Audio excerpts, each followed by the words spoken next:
Hello everyone. तो हम आज बात करने वाले हैं पवन सिंह जी और शिल्पी राज का एक बहुत ही बेहतरीन वीडियो सॉन्ग के बारे में, जिसे लिखा है निक्की निहाल जी और इसमें म्यूजिक दिया है प्रियांशु सिंह जी और इसे गाए हैं पवन सिंह जी और शिल्पी राज जी।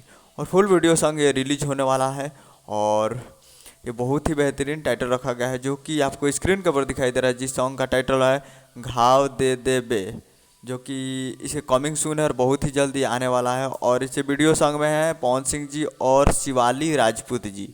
तो भोजपुरी ये लोकगीत है और ये आने वाला है global music Bhojpuri YouTube channel पे और ये कमिंग सून है और बहुत ही जल्द आज या कल ये रिलीज़ किया जाएगा global music junction Bhojpuri YouTube channel पे, जो कि भोजपुरी लोकगीत है और बहुत ही जल्द ये आने वाला है। तो आप लोग ग्लोबल म्यूजिक जंक्शन पे इसे सुन सकते हैं कल या परसों तक।